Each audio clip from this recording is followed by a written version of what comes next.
Timeline, 5000 ans d'histoire, Richard Fremder. L'affaire des décorations, ça, encore une fois, je vous en ai parlé, on ne peut pas faire fi de cette affaire qui a éclaté, vraiment éclaté en 1887, mais ça commençait déjà dans les journaux juste avant sa réélection. Ça a vraiment ébranlé la présidence Grévy. Les trafics d'influence ont quand même été importants. C'est pas que ils n'ont pas été que c'est pas que des on-dit. Ils ont été vraiment, tout a été prouvé. Voilà, c'est ça que je veux dire. Les répercussions politiques ont été importantes. Le scandale a provoqué une vraie crise de confiance sur le gouvernement. Donc tout ça a fait que sa démission du 2 décembre 1887, il s'en est passé des choses les 2 décembre, vous vous rendez compte. Sa démission devenait évidente. Malgré tout, ça n'enlève rien dans toutes les actions qui ont été faites. Alors c'est un oublié. C'est vraiment un oublié de l'histoire. Ces actions, en tant que président, ont eu des effets quand même, vous le voyez, tout ce que je vous ai dit, ont eu des effets durables sur la République française. Ces réformes ont quand même renforcé la laïcité et l'éducation, consolidé la liberté de la presse, poursuivi l'expansion coloniale, tout ça est important, tout en naviguant entre des crises politiques complexes d'une République qui a, encore une fois, eu du mal à démarrer. Et quand elle a démarré, une fois qu'elle était partie, je pense que plus rien ne l'a arrêtée, à part la Deuxième Guerre mondiale, qui aura été on va dire une parenthèse dans l'histoire de la République française. Voilà ce que je pouvais vous dire sur Jules Grévy, 4e président de la République française, évidemment. C'est vrai, très souvent, vous allez vous souvenir, tout le monde va se souvenir des lois Ferry. Jules Ferry, ils ont le même prénom. Mais pourtant, c'était bien sous la présidence de Jules Grévy. Et souvenez-vous, il n'a pas une avenue à Paris, il n'a pas une station de métro, il n'a rien. C'est quand même assez incroyable. C'est dommage. On pourrait quand même avoir quelques traces de tous nos présidents. Ils n'ont pas tous été bons, évidemment. Mais après tout, ça fait partie de l'histoire. C'est ce que j'avais envie de vous dire. Le gros manque, la grosse frustration de ces premiers présidents, c'est le manque de bibliographie. Parce qu'en général, je termine sur les bibliographies. Le gros manque, c'est ça. Il n'y a quasiment rien d'intéressant, rien de vraiment, de vraiment scientifique, historique. Soit c'est écrit par un avocat. L'un des livres que j'ai utilisé est écrit par un avocat.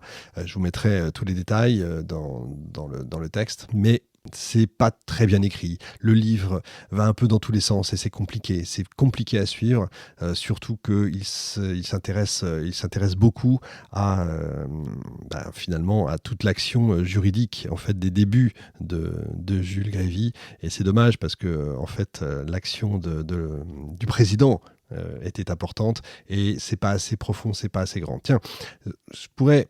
Et il y en a pas, objectivement, il n'y en a pas d'autres. Donc il faut grappiller dans certains livres, prendre des parties dans un livre ici, un livre là. Donc je vous mettrai toute la bibliographie. Il y en a beaucoup que vous pouvez utiliser pour avoir l'ambiance, pour avoir des petites parties qui m'ont permis de construire cette émission.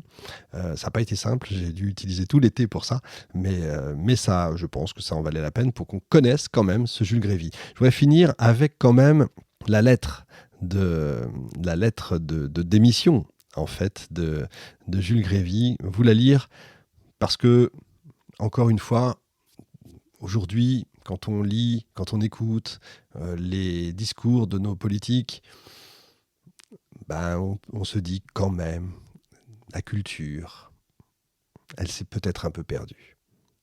Messieurs les sénateurs, tant que je n'ai été aux prises qu'avec les difficultés accumulées en ces derniers temps sur ma route, les attaques de la presse, l'abstention des hommes que la voix de la République appelait à mes côtés, l'impossibilité croissante de constituer un ministère, j'ai lutté et je suis resté ou m'attachais à mon devoir.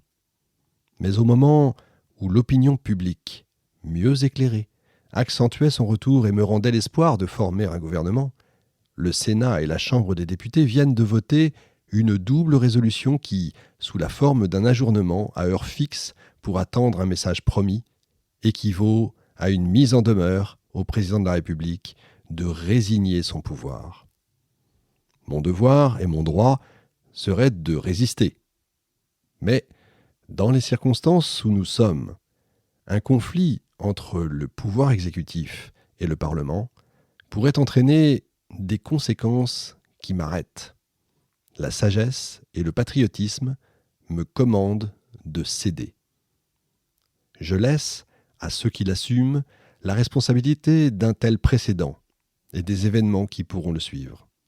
Je descends donc sans regret, mais non sans tristesse, du pouvoir où j'ai été élevé 2 fois sans le demander et où j'ai la conscience d'avoir fait mon devoir. J'en appelle à la France. Elle dira que pendant 9 années, mon gouvernement lui a assuré la paix, l'ordre et la liberté, qu'il l'a fait respecter dans le monde, qu'il a travaillé sans relâche à son relèvement et qu'au milieu de l'Europe armée, il la laisse en état de défendre son honneur et ses droits. Qu'enfin, à l'intérieur, il a su maintenir la République dans la voie sage que trace devant elle l'intérêt et la volonté du pays. Elle dira qu'en retour, j'ai été enlevé au poste où sa confiance m'avait placé.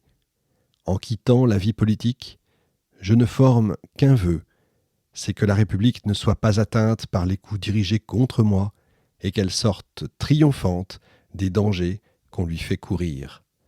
Je dépose sur les bureaux du Sénat et de la Chambre des députés ma démission des fonctions de président de la République française.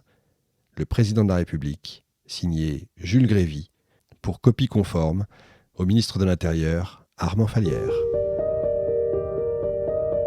Timeline. Richard Fremder.